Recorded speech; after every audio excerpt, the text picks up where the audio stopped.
In 2003, Mike Tyson filed for bankruptcy with $30 million in debt despite earning over $300 million during his career. Americans now have the highest credit card debt in history. A career builder study found 78% of American workers live paycheck to paycheck. Here is the crazy part.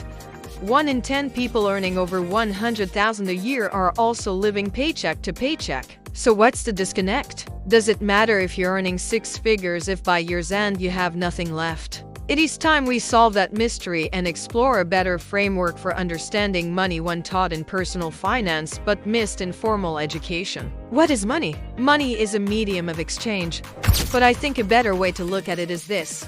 Money is an expression of value. You hand over money because you perceive its value equals what you paid.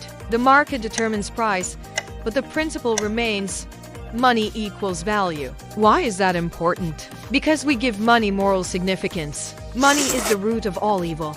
We look at wealthy people and think they got lucky or took advantage of someone. Never do we ask, what value was created to generate that money? Understanding money is simply value is the best way to understand money isn't inherently evil. Scammers exist, but that's about their morals, not money. Money opens options. The choices you make with it reflect your moral dispositions. So money is value. Now what? How does this help someone living paycheck to paycheck or drowning in credit card debt?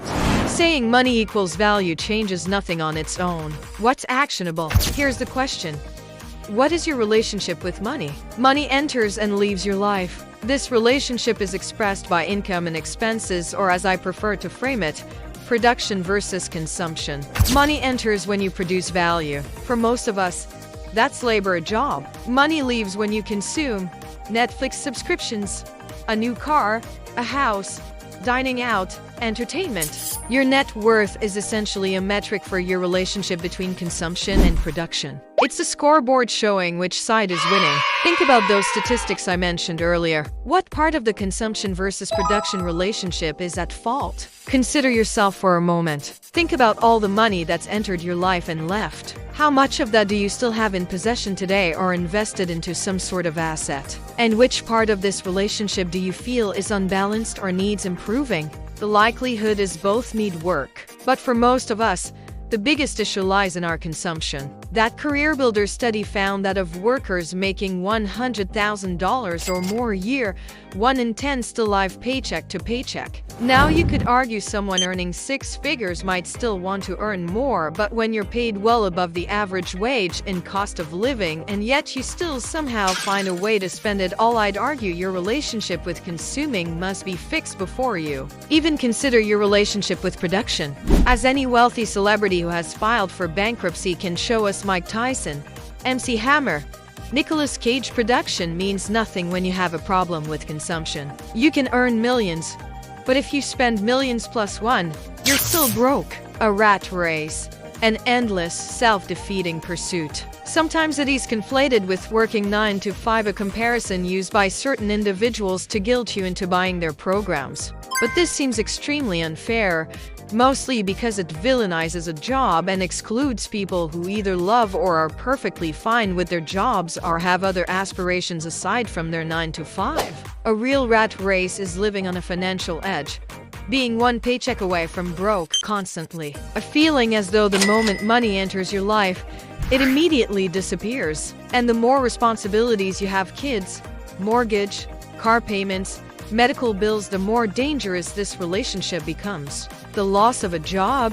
an unexpected health accident, or any unexpected circumstance can throw your entire financial position into turmoil. And consider the mental consequences of living on this financial edge. Your job no longer becomes an option. It becomes a necessity in order to keep funding your lifestyle or to keep paying off debts. To quote Tyler Durden from Fight Club, "The things you own end up owning you." The silver lining? It doesn't have to continue. The first step is drawing awareness to your relationship with money.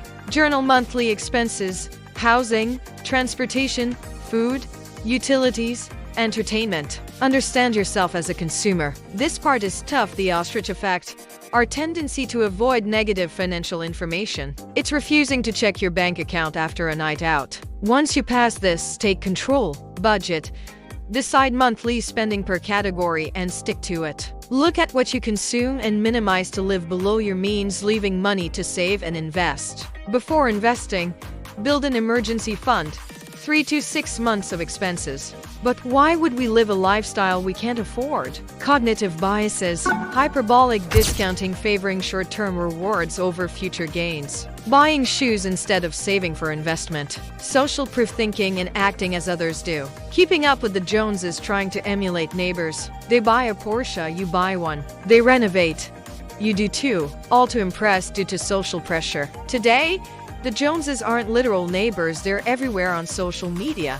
We measure self-worth by likes. The governor of the Bank of Canada said, "For most Canadians, debt is a fact of life." I'm not saying buying expensive items is bad. This is about awareness. Do you care more about appearing to have money or actually having money? The rat race is living on such an edge that you are chasing the next thing while greater life goals sit in the background. A budget and tracking expenses work. It's fun to talk about making money, but what's the point when your consumption means losing it all? Let's talk about making money. Personal finance channels like Graham Stephan or Dave Ramsey are great for consumption control, but I wish they spoke more about making money. I understand why they don't. It's easier to reduce expenses than increase income. Entire communities are built around frugality. The FIRE community adopts extreme frugality to retire early. Nothing's wrong with this, it works. But Graham Stephan doesn't rely on coupons to make 100K monthly from YouTube. Dave Ramsey doesn't rely on frugality for his $55 million net worth. They utilize production at mass scale. Money equals perceived value in the market. The most impactful way to increase value. Find a problem. Create a solution. Sell it at scale. Entrepreneurship. A successful business produces large value, so production grows exponentially versus a standard job. But this isn't for everyone. It's about reflecting on your capabilities. That said, increasing production doesn't have to be strict business. Graham uses YouTube to produce personal finance videos at scale. That's why I chose YouTube to produce documentary videos at scale, now full-time. Producing is providing relative value to the market. I use acting, presenting, storytelling, editing to create entertaining and educational videos. The market responded positively. Your production may be an app solving a problem the market would pay for, or a fitness brand like Ben Francis did with Gymshark.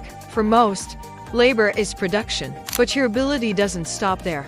Understanding yourself as a producer is understanding ways to produce value. If you can produce at large scale, you earn at large scale. The internet provides opportunity to produce and release to the market. Whether the market wants it can only be determined once you release it. To summarize, bring awareness to consumption by journaling and budgeting. Producing becomes maximizing value you bring through a job, business, or other means. This framework has helped me and countless others. Combining personal finance and entrepreneurship helped me most. This YouTube channel is one way I produce value at scale. Now you understand the real framework for escaping the rat race.